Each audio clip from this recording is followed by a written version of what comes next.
ومن يطع الله ورسوله فقد فاز فوزا عظيما. أما بعد فإن أصدق الحديث كتاب الله وخير الهدي هدي محمد صلى الله عليه وسلم وشر الأمور محدثاتها فإن كل محدثة بدعة وكل بدعة ضلالة. Ikhwatal Islam, saudara kaum muslimin, para tamu Allah rahimani wa rahimakumullah. Alhamdulillah, Allah Subhanahu wa taala kembali memberikan kepada kita kemudahan untuk bisa bersua dan berjumpa di Masjid Rasulullah sallallahu alaihi wasallam, tentunya dalam rangka membacakan ayat-ayat Al-Qur'an ataupun hadis-hadis Rasulullah sallallahu alaihi wasallam. Karena memang dikala kita selalu membaca ayat Al-Qur'an, kita jadikan Al-Qur'an sebagai wirid dalam kehidupan. Begitu juga dengan membaca hadis-hadis Rasulullah sallallahu alaihi wasallam, maka itulah di antara penyebab yang akan bisa menambah keimanan dan ketakwaan kita kepada Allah Subhanahu wa taala. Sehingga Rasulullah sallallahu alaihi wasallam bersabda bahwa sesungguhnya iman itu ibarat pakaian. Sebagaimana pakaian kita bisa rusak, sebagaimana juga pakaian kita bisa lusuh, begitu juga dengan keimanan. Iman ibarat pakaian. Tentunya kewajiban kita adalah bagaimana kita menjaga pakaian tersebut, bagaimana kita menjaga iman tersebut agar tetap senantiasa kuat, agar tetap senantiasa istiqamah, dan agar selalu bertambah keimanan kita kepada Allah Subhanahu wa taala. Sehingga Rasulullah sallallahu alaihi wasallam memberikan solusi bagaimana iman selalu kokoh dan kuat. Di antara salah satu yang disampaikan oleh Nabi yang mulia sallallahu alaihi wasallam adalah bagaimana dengan membaca Al-Qur'an. Sehingga mereka-mereka yang dekat dengan Al-Quran, mereka yang selalu membaca Al-Quran, merupakan mereka-mereka yang diberikan kekuatan iman oleh Allah Subhanahu wa taala. Karena memang dengan membaca Al-Quran ataupun sunnah Nabi sallallahu alaihi wasallam, dengan itu benih-benih ketakwaan dan kecintaan senantiasa tumbuh di dalam dada manusia. Kemudian salawat beriringkan salam semoga tetap tercurahkan buat junjungan alam Nabi kita yang mulia, uswah dan qudwah kita bersama, Muhammad bin Abdullah sallallahu alaihi wasallam. Rasulullah sallallahu alaihi wasallam adalah suri tauladan dalam kehidupan. Di antara kewajiban yang harus kita lakukan kepada baginda yang mulia sallallahu alaihi wasallam, mendahulukan perkataan Nabi dibandingkan dengan perkataan kita. Mendahulukan ucapan Nabi dibandingkan dengan ucapan siapa sahaja. Dan itu adalah di antara makna kita cinta kepada baginda yang mulia sallallahu alaihi wasallam. Dan juga di antara kecintaan kita kepada Nabi sallallahu alaihi wasallam, kita cinta kepada apa yang Nabi cinta. Dikala Nabi sallallahu alaihi wasallam mencintai sesuatu, maka kita pun mencintai apa yang dicintai oleh baginda yang mulia sallallahu alaihi wasallam. Dan di antara salah satu yang dicintai oleh Nabi sallallahu alaihi wasallam adalah kota Madinah. Kota Madinah dikala kita berbicara tentang keutamaan yang ada di dalamnya, karena di sana memiliki kenangan-kenangan yang indah yang dilalui oleh Nabi sallallahu alaihi wasallam bersama para sahabatnya. Bagaimana perjuangan Nabi sallallahu alaihi wasallam, bagaimana Nabi sallallahu alaihi wasallam berdakwah, bagaimana pengorbanan perjuangan Rasulullah sallallahu alaihi wasallam bersama para sahabatnya. Dan di antara salah satu yang dilakukan Nabi sallallahu alaihi wasallam, Nabi cinta terhadap kotanya, Nabi cinta terhadap penduduknya, dan juga Nabi cinta sallallahu alaihi wasallam terhadap sahabat-sahabatnya. Sehingga dikala Nabi sallallahu alaihi wasallam cinta kepada kota Mekah, maka kita pun cinta kepada kota Mekah. Dikala Nabi sallallahu alaihi wasallam cinta kepada kota Madinah, maka kita pun cinta kepada kota Madinah. Dikala Nabi sallallahu alaihi wasallam cinta kepada penduduk Madinah, terutama kalangan Ansar, maka kita pun cinta kepada mereka. Dikala Nabi sallallahu alaihi wasallam cinta kepada semua para sahabatnya, maka kita pun wajib mencintai apa yang dicintai oleh Nabi sallallahu alaihi wasallam, karena itu merupakan di antara makna hakikat cinta yang sebenarnya. Dikala kita mencintai apa yang dicintai oleh Nabi sallallahu alaihi wasallam, salah satunya adalah kecintaan Rasulullah sallallahu alaihi wasallam terhadap kota Madinah, kota yang mana Rasulullah sallallahu alaihi wasallam diperintahkan oleh Allah Azza wa Jalla untuk hijrah ke dalamnya. Sehingga Nabi sallallahu alaihi wasallam menyebutkan, umirtu biqaryatin ta'kulul qura yaquluna laha Yathrib wa hiya al-Madinah. Sesungguhnya Allah Subhanahu wa taala memerintahkan diriku untuk hijrah ke sebuah daerah yang mana daerah tersebut akan memakan daerah-daerah yang ada di sekitarnya. yaquluna laha Yasrib, mereka menamakan daerah tersebut dengan kalimat Yasrib, wa hiya al-Madinah, sedangkan nama yang sebenarnya adalah Al-Madinah. Sehingga Nabi SAW datang ke kota Madinah merupakan perintah Allah Subhanahu wa taala. Dan kita tahu ikhwatal Islam, kota Madinah dahulu kalanya sebelum Nabi SAW ada di sana merupakan kota yang penuh dengan wabah penyakit. Itu adalah kota Madinah yang bernama Yasrib, penuh di dalamnya penyakit.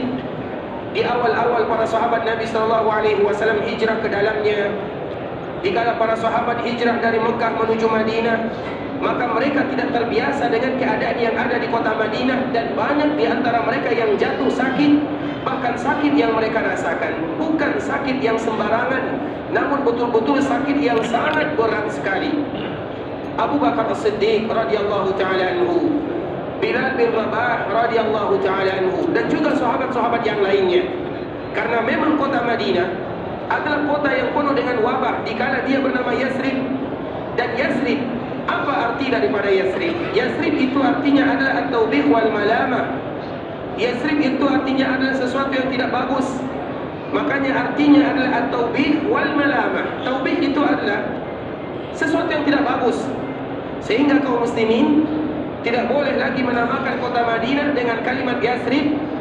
Wajib bagi kita menamakan Madinah dengan Al-Madinah atau dengan nama-nama yang lainnya yang disebutkan oleh baginda yang mulia sallallahu alaihi wasallam. Sehingga dikala sahabat datang ke kota Madinah, maka mereka tertimpa wabah yang ada di dalamnya. Kemudian setelah itulah Rasulullah sallallahu alaihi wasallam pun berdoa kepada Allah Subhanahu wa taala agar Allah Subhanahu wa taala mengangkat wabah yang ada di Madinah, kemudian memindahkan wabah tersebut ke tempat yang lainnya bernama Juhfah. Kemudian apa doa Rasulullah sallallahu alaihi wasallam? Dikala Nabi sallallahu alaihi wasallam melihat para sahabatnya, agar sahabat Nabi SAW, terutama orang-orang muhajirun yang baru saja hijrah dari Mekah menuju Madinah, ditanamkan di dalam hati mereka kecintaan mereka terhadap kota Madinah, sehingga Nabi SAW mengangkat kedua tangannya sambil bermohon berdoa kepada Allah Subhanahu wa taala, Allahumma habbib ilaina al-Madinah ka hubbina Makkah aw ashad. Ya Allah, tanamkan kecintaan kepada kami terhadap kota Madinah sebagaimana cintanya kami terhadap kota Mekah, atau cinta kami terhadap kota Madinah melebihi kecintaan kami terhadap kota Mekah. Maknanya berarti Nabi SAW cinta terhadap kota Madinah. Dan Nabi pun berdoa kepada Allah Subhanahu wa taala untuk dirinya, untuk sahabatnya, dan untuk kita sebagai umatnya, agar kita cinta terhadap kota Madinah tersebut.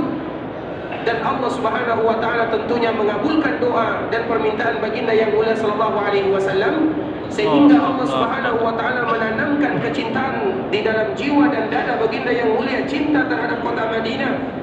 Dan kewajiban kita sebagai umat Nabi sallallahu alaihi wasallam adalah cinta terhadap apa yang Nabi cinta, dan di antara salah satu yang Nabi cinta adalah kota Madinah. Maka kewajiban kita adalah cinta terhadap kota Madinah dan juga cinta terhadap penduduk Madinah tersebut. Bahkan ikhwatal Islam, di antara pesan Nabi SAW sebelum Nabi SAW meninggal, dan ini merupakan khutbah Nabi SAW yang terakhir. Setelah ini Nabi SAW tidak pernah berkhutbah lagi di Masjid Nabawi, karena itu merupakan detik-detik terakhir baginda yang mulia SAW. Rasulullah SAW dipapah oleh Fadl bin Abbas, kemudian begitu juga oleh Ali bin Abi Thalib. Di akhir kehidupan Nabi SAW, Nabi ingin untuk mengumpulkan semua para sahabat yang ada, seolah-olah itu merupakan pesan terakhir baginda yang mulia SAW. Kemudian setelah para sahabat mereka berkumpul di masjid Rasulullah SAW, maka apa kata Rasulullah SAW? Usikum bil ansar, wahai kalian sahabatku, aku wasiatkan kepada kalian orang-orang Ansar. Maknanya jaga mereka, jaga rumah mereka, jaga kota mereka, jaga keluarga mereka, jaga keturunan mereka. Sehingga Nabi SAW mengatakan usikum bil ansar, aku berikan kepada kalian wasiat terhadap orang-orang Ansar. Kemudian dikala Nabi SAW mengatakan yang demikian, Nabi SAW kembali menyebutkan, kalau seandainya, ini pesan bagi kita bersama ikhwatal Islam, kalau seandainya ada di antara mereka yang melakukan kebaikan walaupun sedikit, maka terima kebaikan yang mereka lakukan. Namun kalau seandainya ada di antara mereka yang melakukan kesalahan, maka maafkan kesalahan mereka. Dan itu merupakan di antara wasiat baginda yang mulia sallallahu alaihi wasallam, terutama memberikan wasiat kepada kita sebagai umatnya, menjaga sahabat Nabi, terutama orang-orang yang ada di Madinah yang kita kenal dengan kaum Al-Ansar. Sehingga Rasulullah sallallahu alaihi wasallam pernah berdoa kepada Allah Subhanahu wa taala, Allahumma arham al-ansar wa abna'il ansar wa abna'i abna'il ansar. Ya Allah, sayangilah orang-orang Ansar, sayangilah keturunan Ansar, dan sayangilah orang-orang yang datang setelah Ansar, anaknya orang-orang Ansar dan keturunannya orang-orang Ansar. Apa maknanya? Berarti Nabi SAW cinta kepada mereka, Nabi cinta kepada kotanya, dan Nabi juga cinta kepada penduduknya. Sehingga di antara kita kewajiban yang harus kita lakukan sebagai umat Nabi yang mulia SAW, mencintai apa yang Nabi cintai. Dan di antara salah satu yang Nabi cinta adalah kota Madinah, sehingga kita pun wajib mencintai kota yang dicintai oleh Rasulullah SAW. Karena itu tentunya untuk demi kesempurnaan iman kita, kecintaan kita kepada baginda yang mulia SAW. Kemudian ikhwatal Islam, sebelumnya kita telah menyebutkan di antara salah satu yang dianjurkan bagi kita untuk datang ke sana adalah Masjid Rasulullah SAW. Dan kita juga telah menyebutkan mana Masjid Rasulullah SAW. Masjid Rasulullah SAW seluas apapun dilakukan perluasan, maka itu tetap dinamakan dengan Masjid Rasulullah SAW. Hanya saja di Masjid Rasulullah SAW, terutama setelah terjadi perluasan yang begitu besar, maka tetap tersisa kenangan yang indah yang disebut dengan Raudhah Asy-Syarifah. Karena di sana memiliki keutamaan yang berbeda dari tambahan-tambahan yang ditambah oleh orang-orang yang datang setelahnya. Sehingga Rasulullah SAW menyebutkan dalam hadis yang diriwayatkan oleh Imam Bukhari dan Imam Muslim, "Ma baina baiti wa minbari raudhatun min riyadil jannah." Sesungguhnya di antara rumahku dan mimbarku adalah taman di antara taman-taman surga. Dan itulah dulu masjid yang dibangun oleh Rasulullah SAW bersama para sahabatnya. Ada dua masjid yang disebutkan oleh para ulama, yang mana kedua masjid tersebut adalah masjid yang dibangun pondasinya berlandaskan keimanan dan ketakwaan. Allah Subhanahu wa taala menyebutkan di dalam surah At-Taubah, "La masjidun ussisa 'ala taqwa." Ada masjid yang mana didirikan berlandaskan ketakwaan kepada Allah Subhanahu wa taala. Penafsiran para ulama, salah satu dari kedua masjid tersebut adalah Masjid Rasulullah SAW, di mana dikala Nabi SAW membangun masjid tersebut, Nabi SAW tidak memperhatikan penampilan, namun yang diperhatikan oleh Nabi SAW adalah keimanan dan ketakwaan. Sehingga kita lihat masjid di zaman Nabi SAW adalah masjid yang sangat sederhana, masjid yang atapnya beratapkan langit, yang mana lantainya beralaskan pasir, yang mana tiangnya terbuat dari pelepah daun korma atau terbuat dari batang daun korma. Begitulah Masjid Rasulullah SAW. Namun itu adalah masjid yang mana Allah Subhanahu wa taala menyebutkan, "La masjidun ussisa 'ala taqwa." Masjid yang didirikan berlandaskan ketakwaan dan keimanan kepada Allah Subhanahu wa taala, salah satunya adalah Masjid Rasulullah SAW. Dan itu pula lah yang disebut oleh Nabi SAW, "Ma baina baiti wa minbari raudhatun min riyadil jannah." Sesungguhnya di antara rumahku dan mimbarku adalah taman di antara taman-taman surga. Sehingga selalu kita menyebutkan ikhwatul Islam, terutama bagi kita yang datang ke kota Madinah, bagi kita yang ada di Masjid Rasulullah SAW, Allah Subhanahu wa taala berikan kepada kita nikmat yang luar biasa. Karena dikala kita berbicara tentang nikmat Allah Subhanahu wa taala, hadis wala haraj, tidak menjadi masalah dikala kita berbicara tentang nikmat Allah. Dan memang wajib bagi kita untuk berbicara tentang nikmat Allah Azza wa Jalla. Wa amma bi ni'mati rabbika fahaddits. Adapun dengan nikmat yang Allah berikan kepada kalian, ceritakan, hadis wala haraj, ceritakan, tidak ada masalah di sana. Maknanya agar kita selalu bersyukur kepada Allah Subhanahu wa taala. Bagi kita yang datang ke kota Madinah, Allah Subhanahu wa taala berikan kepada kita keutamaan-keutamaan yang luar biasa. Dan di antara salah satu keutamaan yang Allah Subhanahu wa taala berikan tersebut, di mana Allah Subhanahu wa taala mengumpulkan kepada kita dua taman yang ada di surga.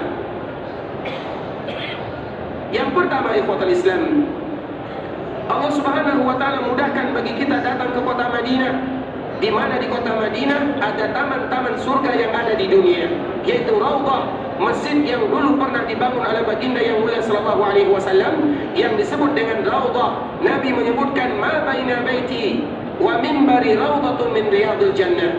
Sesungguhnya di antara rumahku dan mimbarku adalah taman di antara taman-taman surga.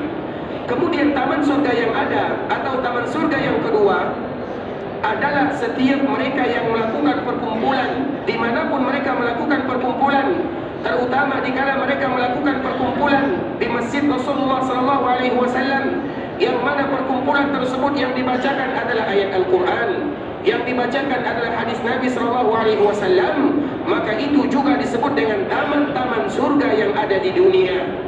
Dan Allah Subhanahu wa taala hadiahkan kepada kita dua taman surga yang ada di dunia itu sekaligus. Taman surga dikala kita membacakan ayat Allah, dikala kita membacakan hadis Rasulullah SAW, dan taman surga yang kedua adalah taman surga yang di sana masjid Rasulullah SAW. Sehingga kita bertanya, kenapa itu semua disebut dengan taman-taman surga yang ada di dunia?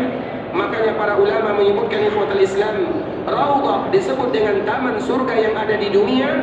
Yang pertama maknanya, karena apabila ada orang yang beribadah di sana, beribadah apa saja yang mereka lakukan, baik itu ibadah salat, ataupun zikir, ataupun baca Quran, ataupun berdoa kepada Allah Subhanahu wa taala, tanpa dikhususkan antara satu ibadah dengan ibadah yang lainnya. Kalau seandainya mereka beribadah di taman-taman surga yang ada di dunia, seolah-olah itulah yang akan mengantarkan mereka ke taman surga yang sebenarnya. Sehingga itu merupakan kemuliaan yang luar biasa. Terutama dikala kita berebutan, dikala kita antrian, dikala kita mengeluarkan usaha yang luar biasa agar kita bisa sampai ke Raudhah untuk beribadah di sana. Ibadah apa saja bisa kita lakukan tanpa mengkhususkan satu ibadah dengan ibadah yang lainnya. Kenapa kita melakukan yang demikian? Kenapa kita melakukan perjuangan dan pengorbanan?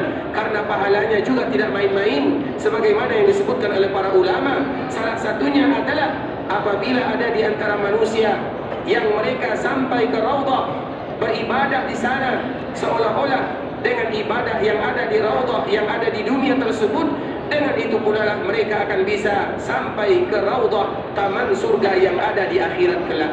Tentunya itu merupakan harapan kita bersama, dan semoga Allah Subhanahu wa taala menyampaikan kita ke taman-taman surga yang ada di akhirat kelak. Kemudian ikhwatal Islam, juga di antara para ulama menyebutkan, kenapa Raudhah disebut dengan Raudhah? Raudhah itu disebut dengan Raudhah, disebut dengan taman surga yang ada di dunia, karena memang Raudhah itu sendiri pada akhir zaman akan diambil oleh Allah Subhanahu wa taala, kemudian betul-betul dijadikan bagian daripada taman surga yang ada di akhirat sana, sehingga disebut dengan Raudhah. Apapun makna yang disebutkan oleh para ulama, merupakan kemuliaan yang luar biasa yang Allah hadiahkan kepada kita bersama dikala kita bisa sampai ke kota Madinah.